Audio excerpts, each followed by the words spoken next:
여러분 반갑습니다. 요한복음 말씀 묵상 시간입니다. 우리가 예수 그리스도의 십자가의 능력으로 사단과 맞서 싸워 이길 수 있기를 간절히 소망합니다. 하지만 여러분, 이 십자가는 1세기 당시에 승리의 심벌이 아닙니다. 이 십자가는 로마인들이 극악무도한 죄인을 처벌하기 위한 사형틀이었습니다. 그래서 이방인들이 볼 때 이 십자가는 저 십자가를 진 사람은 얼마나 죄가 많을까, 저 십자가를 진 사람은 아주 극악무도한 자다, 그렇게 생각을 했습니다. 그렇기 때문에 이 로마인들에게 있어서 십자가는 매우 수치스러운 것이었습니다. 또한 여러분, 유대인은 어떻습니까? 유대인은 신명기 21장 23절에 이런 말씀을 기억합니다. 나무에 달린 자마다 다 하나님의 저주를 받았다. 만약 누군가 십자가를 지고 죽는다면 그 사람은 하나님의 저주를 받았다라고 생각을 했습니다. 그렇기 때문에 여러분, 예수님께서 십자가를 지셨다는 것은 이 유대인들이 생각할 때 딱 한 가지 생각을 할 수 있습니다. 저 사람은 메시아가 아니었구나. 우리가 그를 메시아로 생각했을지 모르지만 결국 결과적으로는 예수라는 사람은 십자가를 지고 죽었기 때문에, 나무에 달려 죽었기 때문에 하나님의 저주를 받은 것이다. 어떻게 하나님의 저주를 받은 자가 이 메시아라고 말할 수 있겠는가? 그렇게 결론을 내립니다. 자, 그렇다면 여러분, 이 십자가는 결코 1세기 당시에 자랑거리가 아닙니다. 오늘날 기독교에서는 이 십자가를 매우 자랑거리로 생각합니다. 이것은 승리의 어떤 확신의 기초가 되는 것으로 생각합니다. 저도 제가 서두에서 그런 명제를 던지지 않았습니까? 우리가 예수님의 십자가의 능력으로 사단을 이길 수 있다, 감히 제가 그렇게 선언을 했습니다. 자, 그렇다면 왜 이 십자가 사건이 우리에게 승리의 사건이 되고 우리가 사단을 이길 수 있는 유일한 사건이 되는지, 그것을 말씀을 통해서 더 깊이 한번 살펴보도록 하겠습니다. 오늘 말씀은 요한복음 16장 25절에서 33절 말씀입니다. 이제 어제 그제에 이어서 여러분, 이 16장이 3일에 걸쳐서 우리가 살펴보고 있습니다. 16장에서는 예수님께서 하나님 앞으로 가실 것이지만 다시 돌아오실 것이다. 자, 그런데 가심과 다시 오심은 이 십자가와 부활이라는 것을 말씀을 드렸습니다. 그리고 예수님께서 아버지께 가야만 너희에게 이 보혜사 성령을 보낼 수 있다라고 말씀을 하시고, 그의 보혜사 성령께서 이제 제자들에게 모든 것을 생각나게 하면서 예수 그리스도의 증인의 삶을 살아갈 수 있다 하는 것을 말씀을 드렸습니다. 그렇기 때문에 우리가 이 십자가와 부활이 우리의 삶의 진정한 기쁨의 기초가 될 수 있다는 것, 내가 어떻게 역동적으로 활력 있는 그런 삶을 살아갈 수 있는가, 바로 이 십자가와 부활이 그 근거가 되고 기초가 된다는 것을 말씀을 드렸습니다. 자, 계속해서 이제 이 16장 말씀을 한번 마무리하도록 하겠습니다. 25절입니다. 이것을 비유로 너희에게 일렀거니와 때가 이르면 다시는 비유로 너희에게 이르지 않고 아버지에 대한 것을 밝히 이르리라. 예수님께서 말씀하십니다. 지금까지 비유로 얘기를 했지만 앞으로는 비유로 말하지 않겠다. 여러분, 이것은 예수님께서 십자가를 지실 때가 가까웠다는 것입니다. 때가 이르면 다시는 비유로 너에게 이르지 않겠다 하는 것은 지금 십자가를 지실 때가 가까이 왔기 때문에 예수님은 지금부터 굉장히 직설적으로 뭔가 둘러서 얘기하지 않고 제자들이 알기 쉽게 말씀을 하겠다 하는 것입니다.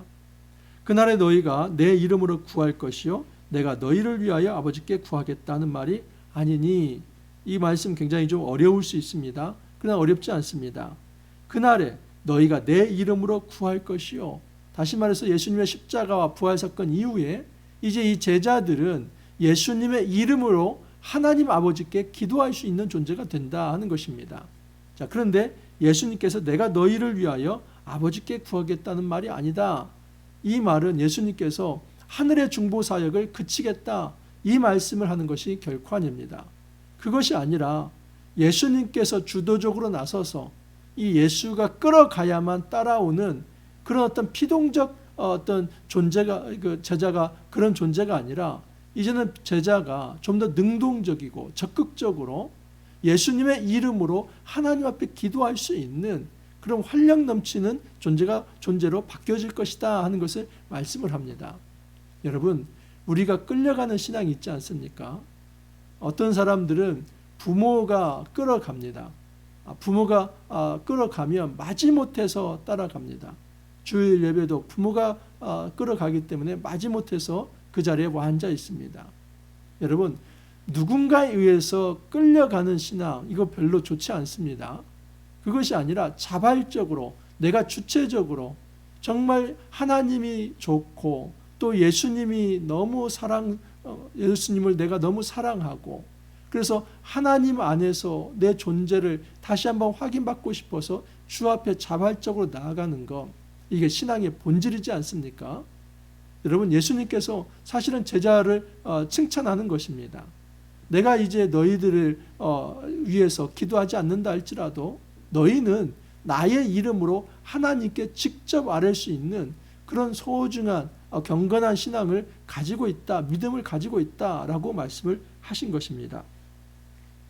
자, 27절 이하를 보면 이는 너희가 나를 사랑하고 또 내가 하나님께로부터 온 줄 믿었으므로 아버지께서 친히 너희를 사랑하심이라. 내가 아버지에게서 나와 세상에 왔고 다시 세상을 떠나 아버지께로 가노라. 여러분, 계속해서 반복되는 것입니다. 예수님께서 아버지께로부터 나왔습니다. 이것은 삼위일체의 신비입니다. 여러분, 예수님은 창세 전에 처음부터 영원부터 성부, 성자, 성령이 함께 계셨습니다. 하지만 이 예수님의 존재를 아버지께로부터 나온 존재다라고 이야기를 합니다.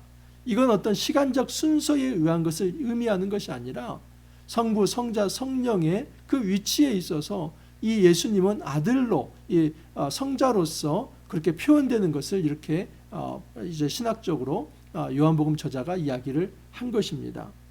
예수님께서 그렇게 아버지의 뜻에 순복하는 존재로서, 순종하는 존재로서 이 세상에 오셨습니다.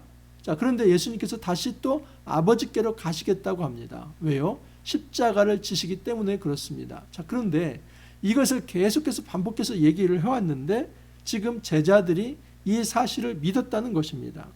너희가 나를 사랑하고 또 내가 하나님께로부터 온 줄을 믿었으므로. 여러분, 예수님께서 제자들을 칭찬하시는 것은 딱 이거입니다. 예수님이 하나님으로부터 나온 것을 믿고, 그리고 예수님께서 십자가를 지시고 하나님 아버지께로 갈 것인데 그것도 믿을 것이다 하는 것입니다. 바로 이 믿음을 예수님께서 칭찬하고, 그렇기 때문에 아버지께서 친히 너희를 사랑하실 것이다.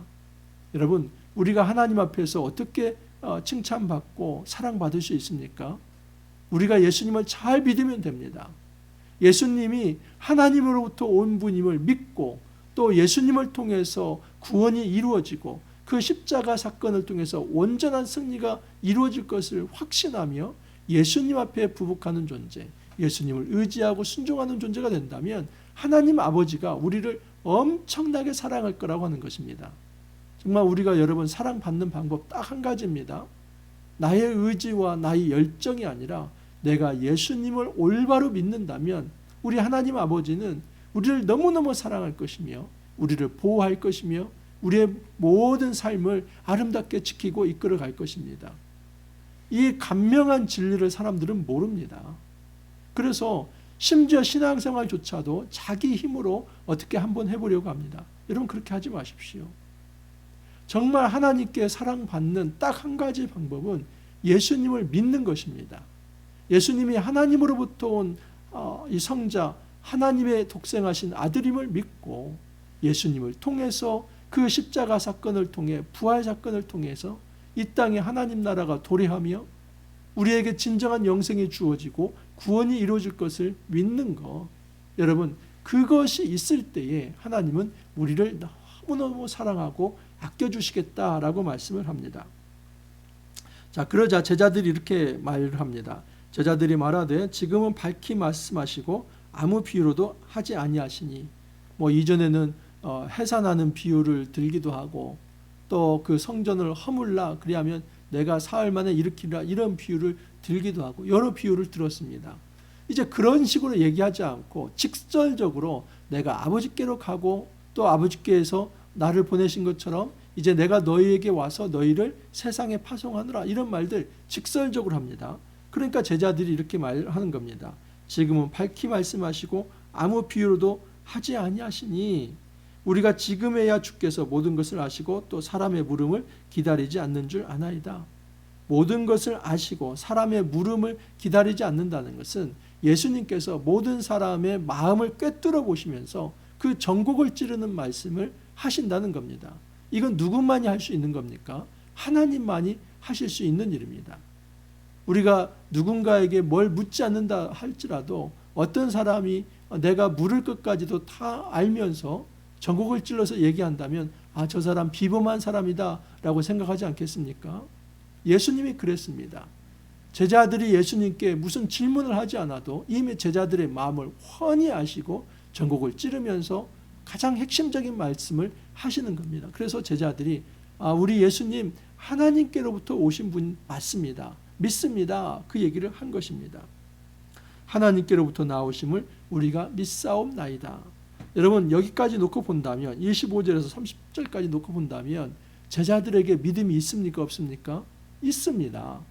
여러분 이 제자들의 믿음 우리가 함부로 과소평가해서는 안 됩니다. 제자들 위대한 믿음을 가지고 있습니다.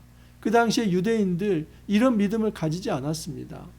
이적과 그리고 말씀을 듣고도 예수님을 배척하며 예수님을 하나님의 아들로 받아들이지 않았습니다. 하지만 제자들은 예수님의 말씀과 행동을 보면서 이분은 하나님께로부터 나온 분이라는 것을 믿었습니다.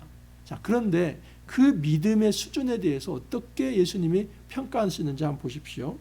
31절 이하를 보면 예수께서 대답하시되 이제는 너희가 믿느냐?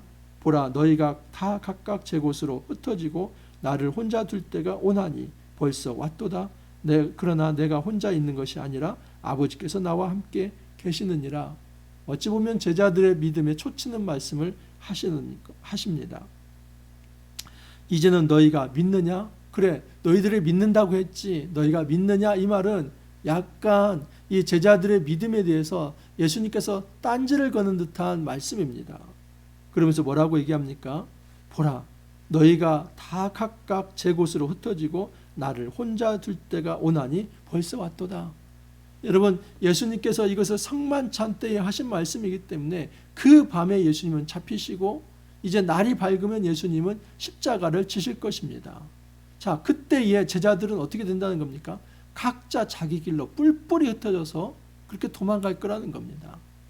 여러분 믿음이 있다면 이렇게 뿔뿔이 흩어져서 도망가면 되겠습니까? 사실은 예수님께서 13장에서 17장 그 긴 장에 걸쳐서 지금 이 고별 설교를 하는데 그 고별 설교를 듣고 그렇게 도망간다면 그 믿음이 정말 제대로 된 믿음이라고 말할 수 있겠습니까?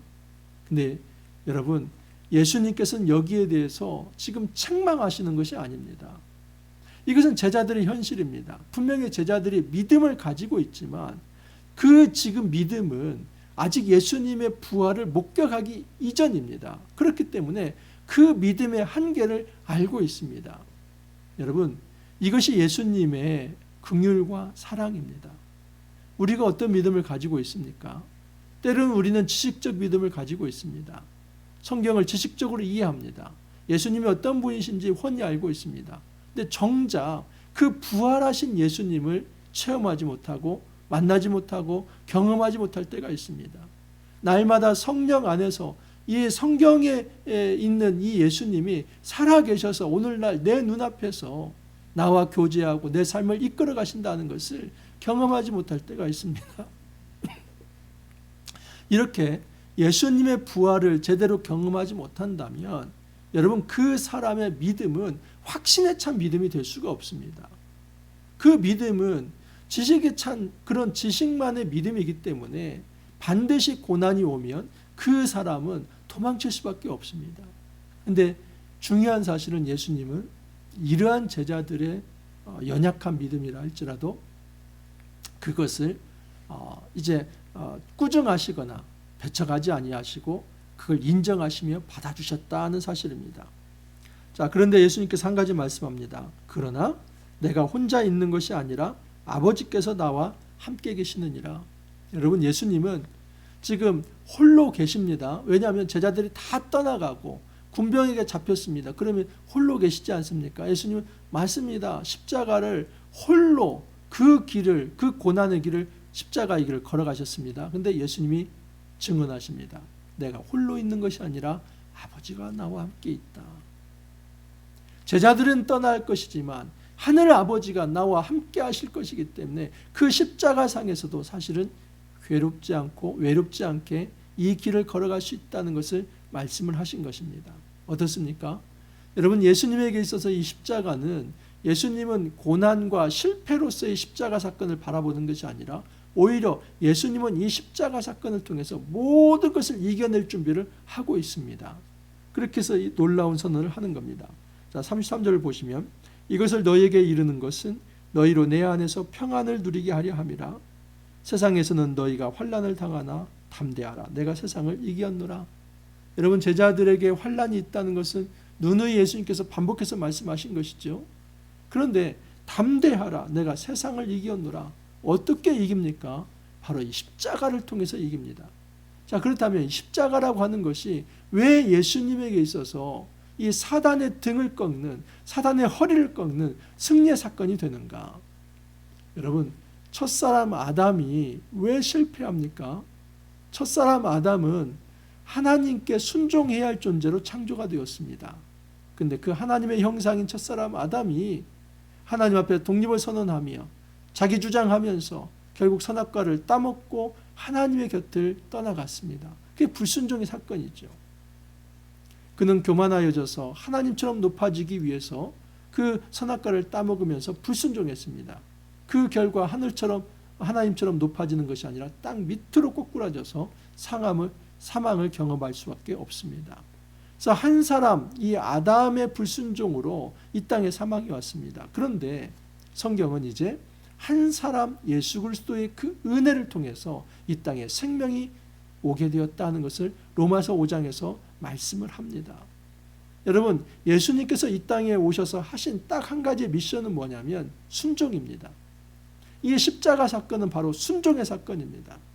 그 순종을 통해서 결국 이 첫사람 아담이 이루지 못한 일을 예수님께서 이루십니다. 첫사람 아담은 그 불순종으로 하나님의 형상이 깨어졌지만 예수님은 이 순종을 통해서 하나님의 형상을 회복하신 것입니다.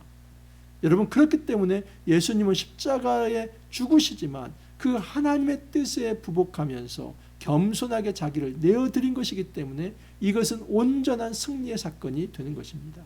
대단한 역설입니다. 십자가는 죽음으로 끝나는 것이 아니라 이것은 하나님 앞에 순종한 사건으로서 이 사단의 사망의 권세를 깨는 유일한 무기가 될 수 있다 하는 사실입니다. 여러분, 이 빌립보서 2장 6절에서 11절에 보면 이런 말씀이 있습니다. 그는 근본 하나님의 본체시나 하나님과 동등됨을 취할 것으로 여기지 아니하시고 오히려 자기를 비워 종의 형체를 가지사 사람들과 같이 되셨고 사람의 모양으로 나타나사 자기를 낮추시고 죽기까지 복종하셨으니 곧 십자가에 죽으심이라. 이러므로 하나님이 그를 지극히 높여 모든 이름에 뛰어나 이름을 주사 하늘에 있는 자들과 땅에 있는 자들과 땅 아래에 있는 자들로 모든 무릎을 예수의 이름에 꿇게 하시고 모든 입으로 예수 그리스도를 주라 시인하여 하나님 아버지께 영광을 돌리게 하셨느니라. 쉽게 말하면 예수님이 하나님과 동등된 분이셨지만 하나님의 뜻에 순종하여서 이 땅에 오셨습니다. 그런데 이 땅에 오셔서 낮아지고 낮아지는데 죽는 자리까지, 그 십자가를 치시는 데까지 낮아지셨습니다. 그러나 하나님은 이 십자가를 지신 예수님을 다시 높이셔서 모든 만물의 왕이 되게 하셔서 모든 만물은 예수 그리스도의 발 앞에 무릎을 꿇을 것이다 라고 말씀을 합니다. 결국 이 십자가의 순종을 통해서 예수님은 다시 높아지시고 이 십자가의 순종을 통해서 모든 사단의 이 권세를 깼다 하는 것입니다. 자, 이것이 고린도전서 15장에 나타나 있습니다. 고린도전서 15장 55절 57절입니다. 사망아 너의 승리가 어디 있느냐? 사망아 내가 쏘는 것이 어디 있느냐? 사망이 쏘는 것은 죄요 죄의 권능은 율법이라. 우리 주 예수 그리스도로 말미암아 우리에게 승리를 주시는 하나님께 감사하노니. 여러분, 예수님의 이 십자가 사건은 바로 사망의 권세를 깨는 위대한 승리의 사건입니다. 그렇기 때문에 담대하라, 내가 세상을 이겼노라 라고 말씀을 합니다. 예수님의 십자가를 통해서 이제 예수님은 담대하게 선언합니다. 내가 모든 세상을 이겼다. 이 사단의 권세를 이겼다. 여러분, 그 이김에 대한 확증이 바로 부활입니다. 부활을 통해서 예수님께서 그냥 이겼다 이것이 아니라 사실은 십자가를 통해서 이미 승리한 것인데 그 십자가의 승리를 확증하는 것이 예수님의 다시 살아나심입니다. 여러분, 우리가 어떻게 사단의 권세를 이길 수 있겠습니까? 만약에 사단의 권세를 내 도덕적 어떤 윤리적 정결함과 깨끗함으로 한번 이겨보겠다고 하는 사람은 반드시 실패합니다. 여러분, 교만은 패망의 선봉이라 하지 않았습니까? 가장 교만한 것은 내가 십자가의 능력 없이 이 하나님의 은혜 없이 내 힘으로 사단과 맞서 싸워보려고 하는 것, 이것이 세상에서 가장 큰 교만입니다. 하나님께서 기뻐하시는 우리의 삶의 자세는 이런 것이 아닙니다. 내 힘을 의지하고 내가 가지고 있는 능력을 자랑하는 것이 아니라 십자가를 자랑하는 것입니다. 십자가는 유대인이나 또는 이방인에게 다 거치는 것이며 부끄러운 것이며 수치스러운 것이며 미련한 것처럼 보이지만 바울은 우리에게 얘기합니다. 이것이 하나님의 지혜이고 이것이 하나님의 비밀이다. 그렇습니다.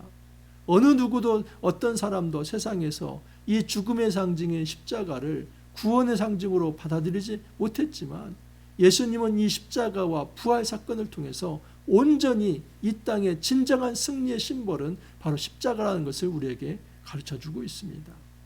우리가 예수님의 십자가를 의지해야만 사단을 이길 수 있습니다. 더 이상 여러분 패배주의에 빠져 있지 않기를 바랍니다.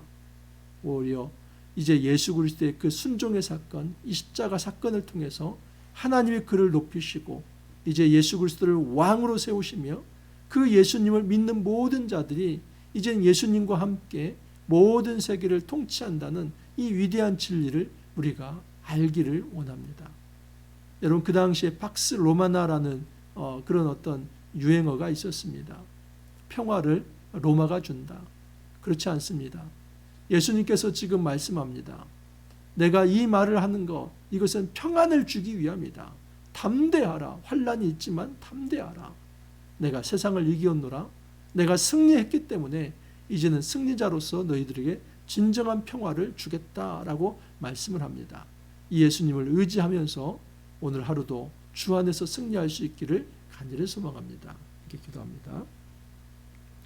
주님, 감사합니다. 십자가의 능력으로 우리가 승리합니다. 이 위대한 복음을 저희들에게 가르쳐 주시니 감사합니다.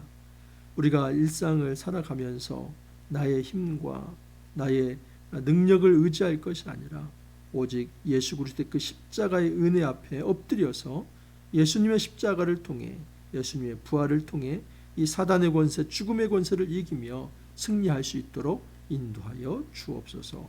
주님, 감사하고 예수님 이름으로 기도하옵나이다. 아멘. 여러분, 이번 한 주도 너무 수고 많이 하셨습니다. 이제 다음 주 그리고 그 다음 주 한 수요일까지인가요? 그렇게 하면 또 요한복음도 마무리가 됩니다. 이제 이번 주일은 종려주일이죠. 그리고 다음 주는 고난주간이고 그 다음 주 이제 부활절로 이어집니다. 우리가 계속해서 이 요한복음 묵상하면서 고난주간과 또 부활절을 의미 있게 잘 맞을 수 있기를 바랍니다. 오늘 하루도 또 여러분 화이팅 하시고 또 종려주일 잘 보내시고 월요일 날 다시 찾아뵙도록 하겠습니다. 감사합니다.